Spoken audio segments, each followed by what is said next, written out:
ৰাজ্যখনত চলি থকা মেট্ৰিক আৰু উচ্চতৰ মাধ্যমিকৰ পৰীক্ষাৰ বহি মূল্যায়ন আৰু পৰীক্ষা সম্পৰ্কীয় সকলো বিবাদৰ ওৰ পেলাই মুখ্যমন্ত্ৰী ডক্টৰ হিমন্ত বিশ্ব শৰ্মাই আজি নতুন দিল্লীত ঘোষণা কৰিলে কেৱল টেট পৰীক্ষাৰ বাহিৰে মূল্যায়নৰ পৰা পোৱা প্ৰমাণ পত্ৰৰে অসমত সকলো ধৰণৰ চাকৰি পোৱাটো সম্ভৱ।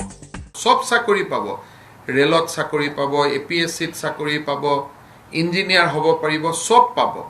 খালি টেটৰ ক্ষেত্ৰতে সমস্যা আছে। কোভিড সৃষ্ট পৰিস্থিতিৰ পৰিপ্ৰেক্ষিতত মেট্ৰিক আৰু উচ্চতৰ মাধ্যমিকৰ বাবে বিকল্প মূল্যায়নৰ চিন্তা কৰিব লগা হোৱাটো এক গুৰুত্বপূৰ্ণ মানৱীয় সমস্যা বুলি উল্লেখ কৰি মুখ্যমন্ত্ৰীয়ে স্পষ্ট কৰি দিয়ে এইবাৰৰ মূল্যায়ন যিহেতু বিদ্যালয় পৰ্যায়ত হ'ব, গতিকে নম্বৰৰ বৃহৎ তাৰতম্য হোৱাৰ সম্ভাৱনা আছে অন্য বৰ্ষত উত্তীৰ্ণ হোৱা মেট্ৰিক আৰু উচ্চতৰ মাধ্যমিকৰ পৰীক্ষাৰ্থীসকলৰ সৈতে। পৰীক্ষাত পাছ কৰিব ল'ৰা ছোৱালীয়ে সেইখনৰ ওপৰত চাৰ্টিফিকেটো পাব, চাকৰিও পাব। তাত ৱৰ্ডটো আছে ছাবষ্টেঞ্চিয়েল। তাৰ মানে কি যে টেটত মেট্ৰিক আৰু হায়াৰ ছেকেণ্ডেৰীৰ মাৰ্কছটো কাউণ্টিং হয়। এতিয়াতো এইবাৰ মাৰ্কছ চবেই 95 পাব। তেতিয়াহ'লে যোৱা বছৰৰ ল'ৰাবিলাকে চাকৰি ক'ত পাব? নেক্সট বছৰৰ ল'ৰাবিলাকে চাকৰি ক'ত পাব?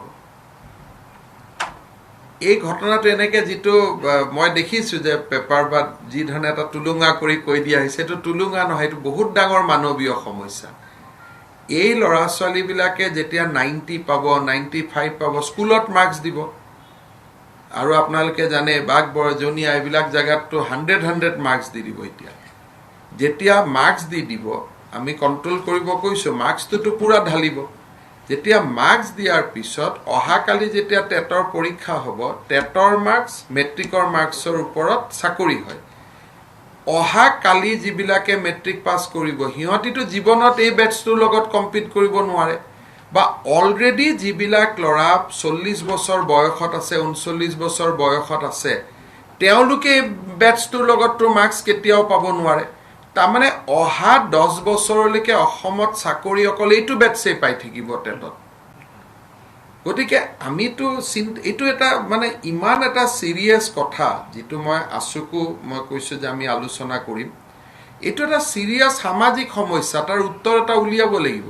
এই ধৰণে কৈ আছে পাছ কৰিব চাকৰি নাপাব, সব চাকৰি পাব, ৰেলত চাকৰি পাব, APSCত চাকৰি পাব, ইঞ্জিনিয়াৰ হ'ব পাৰিব, সব পাব। খালি টেটৰ ক্ষেত্ৰতে সমস্যা আছে। সেইকাৰণে আমি কৈছোঁ ছাবষ্টেঞ্চিয়েলি য'ত এইখন চাৰ্টিফিকেট দৰকাৰ, তেওঁলোকে কালি যদি APSC পৰীক্ষা হয়, এইখন চাৰ্টিফিকেটত পাব, কাৰণ তাত মেট্ৰিকৰ মাৰ্কছটো কাউণ্টিং নহয়। কালি যদি ক'ৰবাত ইঞ্জিনিয়াৰিং চাকৰি কৰে, এইখনৰ ওপৰত পাব। অনলি পইণ্টটো আছে টেটৰ ক্ষেত্ৰত। আনহাতে মুখ্যমন্ত্ৰী শিক্ষামন্ত্ৰীয়ে স্পষ্ট কৰি দিয়াৰ পাছতো সদৌ অসম ছাত্ৰ সন্থাই শিক্ষা বিভাগে পৰীক্ষা সন্দৰ্ভত গ্ৰহণ কৰা বিকল্প মূল্যায়নৰ সিদ্ধান্তসমূহৰ 5 নম্বৰ দফা বাতিলৰ দাবীত অটল হৈ থাকে। আনহাতে সদৌ অসম ছাত্ৰ সন্থাই ৰাজ্য চৰকাৰৰ শিক্ষা বিভাগে গ্ৰহণ কৰা পৰীক্ষা নীতিৰ 5 নম্বৰ দফা বাতিল কৰিব লাগে বুলি তীব্ৰভাৱে দাবী উত্থাপন কৰি থকাৰ সময়ত শিক্ষামন্ত্ৰী ডাক্তৰ ৰণোজ পেগুৱেও সদৌ অসম ছাত্ৰ সন্থা আৰু AJYCPক আলোচনালৈ আমন্ত্ৰণ জনোৱা হ'ব বুলি মন্তব্য কৰে কোকৰাঝাৰত। মই ইতিমধ্যে সদৌ অসম ছাত্ৰ সন্থাকো মেছেজ দিছোঁ, আলোচনা কৰিম বুলি। অসম জাতীয়তাবাদী যুৱ ছাত্ৰ পৰিষদকো মই আলোচনালৈ আহ্বান জনাইছোঁ।